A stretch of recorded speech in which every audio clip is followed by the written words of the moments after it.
Hello and welcome to the first Age of Sigmar Warcry battle report on this channel.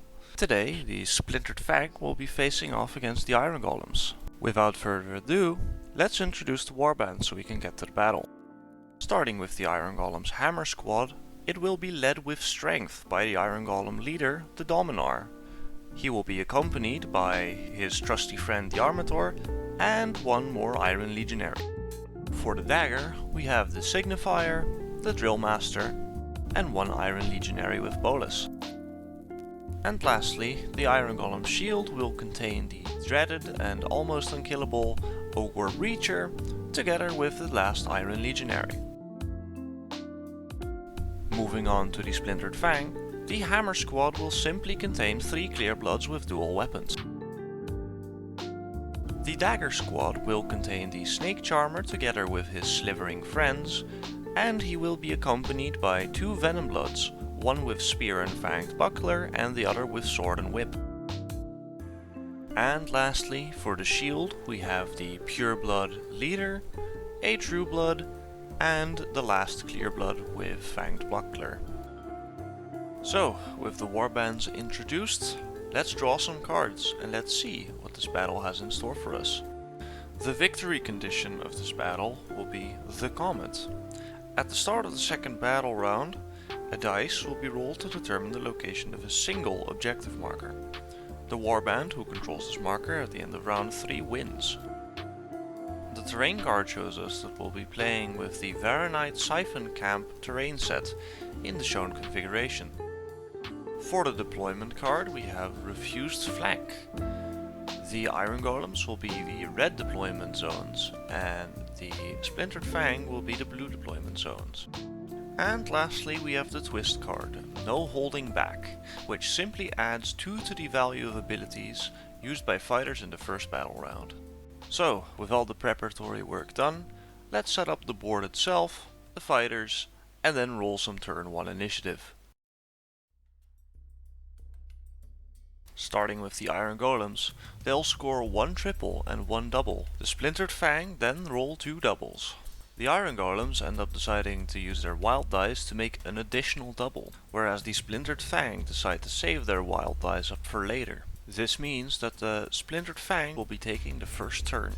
The Serpent Collar is going to make 2 ranged attacks from its high perch against the enemy Armator. Hitting on 4s, he manages to score 1 crit and 3 hits, dealing a total of 9 damage. The Iron Golems will respond by simply moving up one of their Iron Legionaries. The Pure Blood is going to use a double to activate the Rush ability to move as far into this corner of the map as possible, hoping to keep contesting it or draw out the Iron Golem's Ogre Breacher.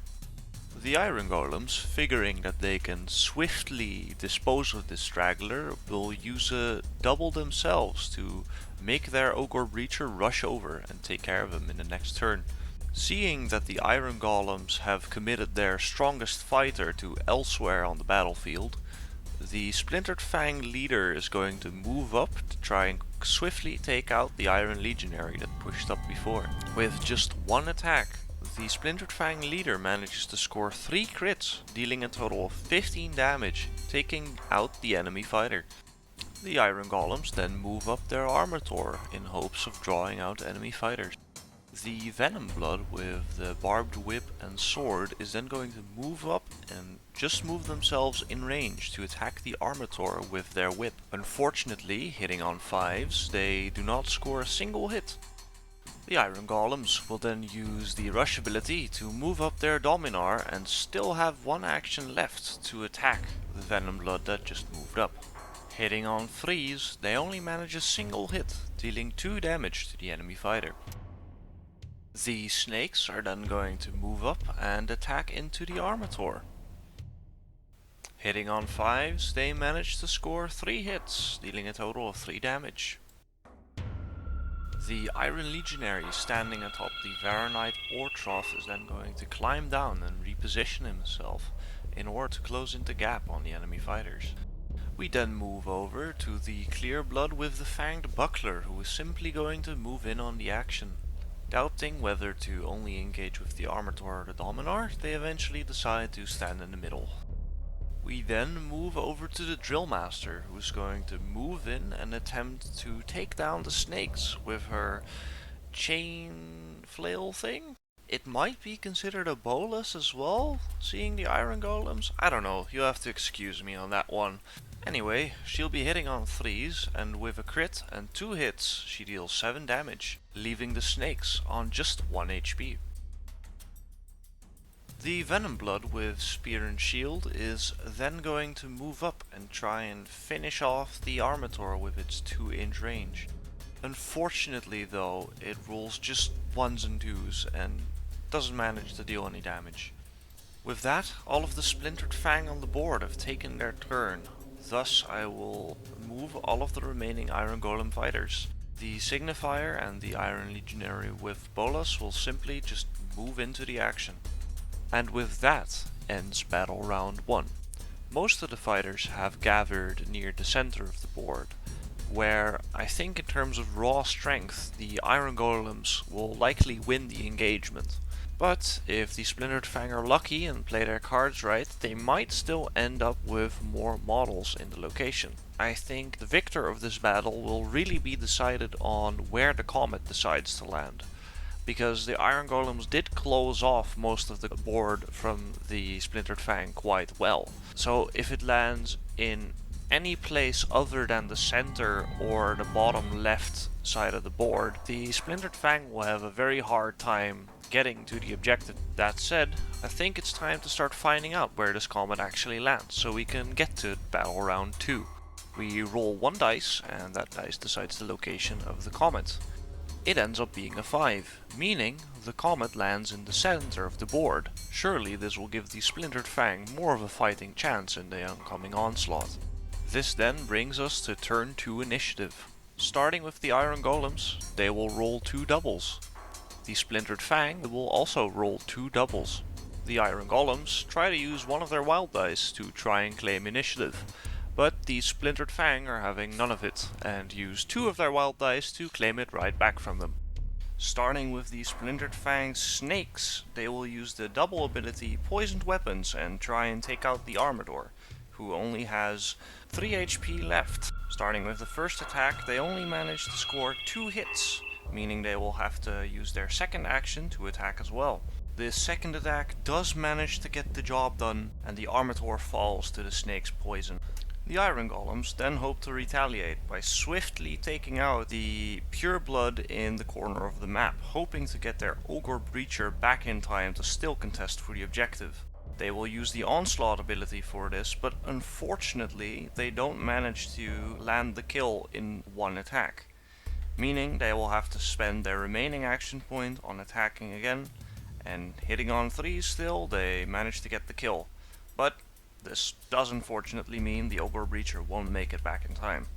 The Venom Blood with Whip and Sword will then attempt to take out the Dominar using the Poisoned Weapons ability. Hitting on 3s, she only manages to score 1 hit and 1 crit, dealing a meager 6 damage. The Dominar, unimpressed by this display, will then attempt to take out the Clear Blood with Sword and Shield.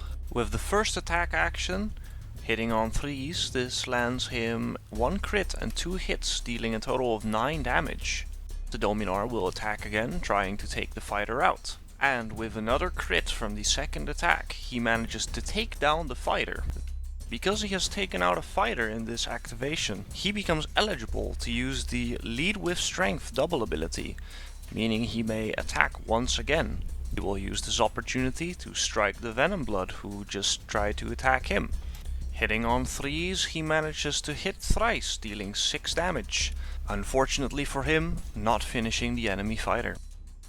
The Venom Blood with Spear and Shield then turns to the Signifier and tries to take the fighter down with its poisonous spear. He will be hitting on 4s and manages to score 1 crit and 2 hits, dealing a total of 8 damage to the fighter. The Iron Legionary with Bolas then decides to swiftly try and take care of the snakes before they cause more trouble on future turns. Hitting on 3s, he completely decimates the snakes, overkilling them with 2 crits. This means the trusty legionary has one attack action left, which he will use to attack the Venom Blood with the spear. Hitting on 5s, he just manages to score 1 crit, dealing 3 damage. Moving over to the Serpent Caller, he's going to continue doing some throwing dart shenanigans, trying to do some damage to the legionary that just pushed up. Hitting on 5s, he only manages to land 1 hit, dealing 2 damage. With the snakes being taken out, the Drill Master has no eligible targets within reach, so she will push up and try and take out the Venom Blood with Sword and Whip. Hitting on 3s, she scores 1 crit and 2 hits, dealing a total of 7 damage, which is enough to take out the enemy fighter. The True Blood leader is then going to try and push up to get behind the Signifier and assist its Venom Blood teammate. Now, as a side note, I thought it would be pretty cool if he attacked from the ore trough, though I'm not quite sure how legal it is. His attack range is 2 inches, though I can imagine since the structure he's standing on is also about 2 inches, the rules may differ slightly here on how you're supposed to measure this. If any one of you knows more about this, feel free to leave a comment. In any case, the True Blood is going to use its remaining action to try and attack the Signifier. Hitting on 4s, he manages 2 hits, dealing 4 damage. Now, at the start of this battle round, the Splintered Fang's Hammer Squad entered the battlefield, and to prevent them from getting to the objective in time, the Iron Golems are now going to send their pushed up Iron Legionary to hopefully try and halt them. With his movement of 4, he just manages to get in range within 1 move, and uses his remaining action to attack one of the Clearbloods. Hitting on 4s, he manages a whopping crit and 2 hits, dealing a total of 6 damage. Definitely not bad for a chaff unit. And with that, all of the Iron Golems and most of the Splintered Fang have activated this turn. Only the Clearbloods remain, so they will all attack the remaining Iron Legionary and hopefully kill them fast enough to still move towards the objective. Because the Iron Legionary has a shield and, well, is an Iron Golem, he has a astounding toughness value of 5. Meaning the Clearbloods will have to hit on a 5 as well. The first Clearblood launches his attack. He manages 5 damage through 1 crit and 2 hits. It seems his friends will have to finish the job. With 5 wounds remaining, the second Clearblood hopes to finish the Iron Legionary within 1 hit. He is 1 damage short, meaning he'll have to use a second attack action, which does manage to land the killing blow. This leaves the final Clearblood with all of their actions, and they will simply move up as far as possible towards the objective, staying just out of reach of the Dominar. And that concludes Battle Round 2. Currently, the Iron Golems have 4 members of their warband that could contest for the objective. Meanwhile, the Splintered Fang have 3 of their members nearby. But they still have those 3 Clearbloods that, with a double move with Rush perhaps, could still make it over to the objective. Not to mention, if they manage to land 1 or 2 kills, that could also turn the tide in their favor. This definitely also counts for the Iron Golems though. They hold the objective now, so the Splintered Fang will have to approach mostly, meaning they can use most of their actions for attacks. Ultimately though, victory will be decided in the next battle round. Let's get to it. Starting with the Iron Golems, they roll 1 double and 4 singles. The Splintered Fang then roll 2 doubles and 2 singles. The Iron Golems will use their wild dice to make an additional double, whereas the Splintered Fang will use theirs to try and contest initiative.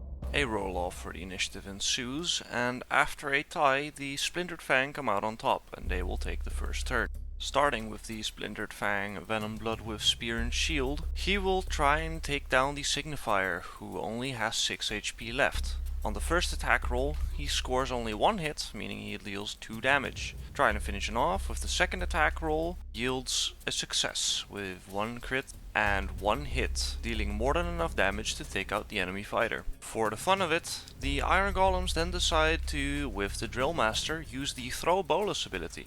Using their doubles with ability value 6, this means that they will deal 6 damage on the roll of a critical. They get to roll 2 dice, and they roll 1 6, meaning they do 6 damage. Unfortunately, this is not enough to take out the enemy fighter in one go, and so the Drill Master will also attack. On 5s, she only needs to do 1 damage to take out the enemy fighter, and she manages to do so. The Trueblood is then going to jump down from the ore trough and do his absolute best to quickly take out the Iron Legionary with Bolas to make sure that the Iron Golems don't have as many contestants for the objective. He will use the double ability Onslaught for this. Hitting on 4s, he manages 2 crits, dealing a total of 10 damage, which is just 2 damage short of killing him. The Dominar then really considers taking out the Clearblood in front of him, but if he does so, he will not be able to make it back to the objective in time. So, instead, he will charge towards the objective, and, perhaps with luck, take out the enemy warband's leader. For this, he is going to use the Onslaught ability, giving him a total of 5 attacks. Hitting on 3s, he manages just 3 hits, dealing 6 damage.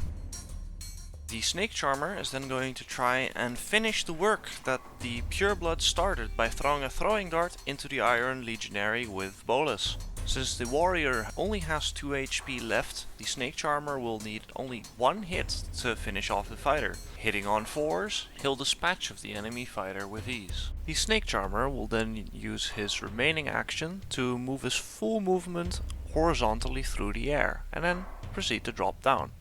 Normally I would need to make a falling check for this, but for the sake of speed I'll be skipping that today. This action brings him very close to the objective, but I'm personally doubting whether he's in range or not. Measuring very strictly, I think he's just outside of range. The final fighter of the Iron Golems, the Ogre Breacher, is going to move up as much as possible to the objective, but won't make it in time. This leaves the objective with 2 Iron Golem fighters and 1 Splintered Fang fighter. However, a lot of Splintered Fang members haven't gone this turn yet. They will all get to move right now. The Clearblood close by moves to the objective, and those far away will do their best to double move as well. To get within 3 inches of the objective, 1 double will be required, and the Splintered Fang so happen to still have 1 double left, meaning at least one of their fighters can make it within 3 inches of the objective. This means that battle round 3 ends with at least 3 Splintered Fang fighters near the objective and only 2 Iron Golem fighters, meaning that victory will go to the Splintered Fang. I think this game was pretty close and the Iron Golems fought pretty well, though I think in the end the superior speed of the Splintered Fang together with their additional numbers really gave them an advantage in this battle. But that's what I like about Warcry. Each warband has their own strengths and weaknesses, and they synergize with specific scenarios. In case of the Iron Golems, sometimes you pull a scenario where it's just a matter of smashing the enemy warband to bits, which is where they usually do quite well. Though in a scenario like this with an objective where the opponent has a speed and numbers advantage, they tend to struggle. I would say that in this case, when it became clear that they could not get their Ogre Breacher back to the objective in time, their fate was sealed. All in all, I had a blast filming this battle, and I hope you enjoyed watching as well. Thanks for sticking till the end, and I'll see you all for the next Warcry Battle Report.